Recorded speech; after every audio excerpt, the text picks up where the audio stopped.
តពលករខ្មែរ41នាក់ស្រី18នាក់ក្មេង6នាក់បំរុងលួចឆ្លងដែនតាមមេខ្យល់ទៅប្រទេសថៃដោយខុសច្បាប់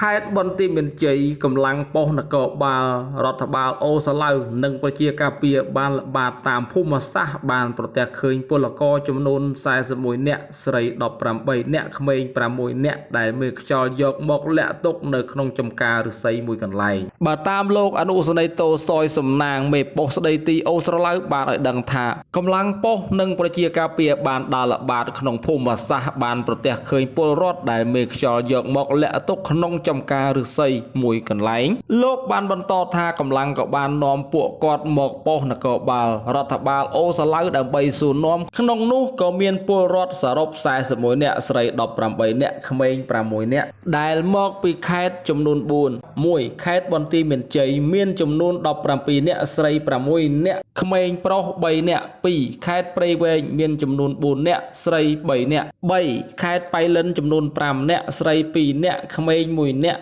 ប្រុស1នាក់4ខេត្តបាត់ដំបងមានចំនួន15នាក់ស្រី7នាក់ក្មេង3នាក់ស្រី2នាក់ពលករទាំង4ខេត្តបន្ទាប់មកកម្លាំងប៉ុស្តិ៍រដ្ឋបាលធ្វើការអប់រំធ្វើកិច្ចសន្យានិងណែនាំពួកគាត់ធ្វើឯកសារស្របច្បាប់ណែនាំអប់រំឲ្យបញ្ឈប់សកម្មភាពចាញ់បោកមេខ្យល់បន្តទៀតដើម្បីងាយស្រួលឆ្លងដែនគួរបញ្ជាក់ផងដែរថាវិធានការណែនាំលោកឧត្តមសេនីយ៍តូសិតឡោះស្នងការនគរបាលខេត្តបន្ទាយមានជ័យត្រូវឲ្យកម្លាំងជំនាញដែលមានលោកស្រីឧត្តមសេនីយ៍ត្រីឌីសុជាតិស្នងការរងផែនការងារប្រឆាំងការជួញដូរនិងយេនឌ័រខេត្តបន្ទាយមានជ័យត្រូវស្រាវជ្រាវរកចាប់មេខ្យល់ដែលដើរបោកប្រាស់ប្រជាពលរដ្ឋទៅចំណាក់ស្រុកដោយខុសច្បាប់នៅប្រទេសថៃនិងត្រូវពង្រឹងតាមបន្ទាត់ព្រំដែនការពារទប់ស្កាត់ឲ្យបានពលករចំណាក់ស្រុកខុសច្បាប់បាទប្រិមិត្តទស្សនិកជនជាទីមេត្រីនេះគឺជារូបភាពវីដេអូដែលពលករចំណាក់ស្រុកចេញទៅរកការងារធ្វើនៅខាងប្រទេសថៃដោយខុសច្បាប់បាទគឺពិតជាហានិភ័យណាស់បងប្អូនណាបាទដូច្នេះបើបងប្អូនចេញទៅក៏សូមឲ្យមានទៅតាមច្បាប់តាមទម្លាប់ដូចជាប៉ាសពតវីសាឲ្យបានត្រឹមត្រូវជៀសវាងបងប្អូនទៅធ្វើការនៅខាងប្រទេសគេនឹងជួបនៅបញ្ហាផ្សេងហើយជាក់ស្ដែងដូចបងប្អូនបានជ្រាបស្រាប់ហើយគឺមេខ្យល់បានយកទៅដាក់នៅក្នុងព្រៃឫស្សីរងចាំឆ្លងដែនរងចាំឆ្លងអូរងចាំឆ្លងចូលទៅប្រទេសថៃដែលខុសច្បាប់គឺពិតជាគ្រោះថ្នាក់ណាស់បងប្អូនបាទហើយបងប្អូនត្រូវជ្រាបថាតាមបន្ទាត់ព្រំដែនរវាងកម្ពុជាថៃហ្នឹងកន្លែងខ្លះក៏មិនទាន់បានដោះមីនឲ្យបានស្អាតល្អត្រឹមត្រូវទេអញ្ចឹងវាជាបញ្ហាមួយបាទគឺបង្កហានិភ័យខ្ពស់មែនទែនដល់បងប្អូនដែលឆ្លងចូលទៅដោយអត់មានច្បាប់បាទគេហៅថាឆ្លងទៅតាមរយៈមេខ្យល់ណាបងប្អូនអញ្ចឹងបងប្អូនជៀសវាងបានសូមជៀសវាងទៅបងប្អូនបាទដូច្នេះដើម្បីភាពងាយស្រួលនិងជៀសវាងនៅហានិភ័យក៏ដូចជាបញ្ហាផ្សេងសូមបងប្អូន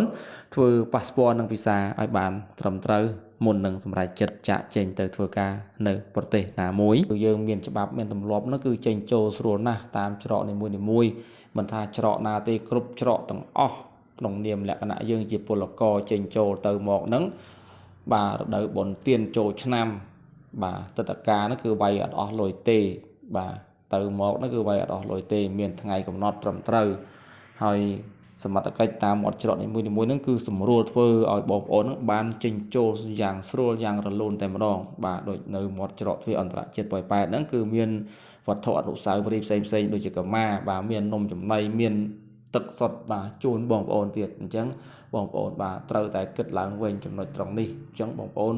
បាទត្រូវតែធ្វើឲ្យយ៉ាងណាមានច្បាប់មានទម្លាប់បាទឲ្យបានត្រឹមត្រូវមុននឹងសម្រេចចិត្តចាក់ចេញបាទទៅធ្វើពលករនៅស្រុកគេអញ្ចឹងខ្ញុំបាទសូមរំលឹកចាស់បងប្អូនណាខ្ញុំបាទផលវ៉ាភ្នាក់ងារអង្គភាពសារព័ត៌មានរតយោធាវីធ្វើសេចក្តីអត្ថាធិប្បាយនិងរាយការណ៍សូមអរគុណ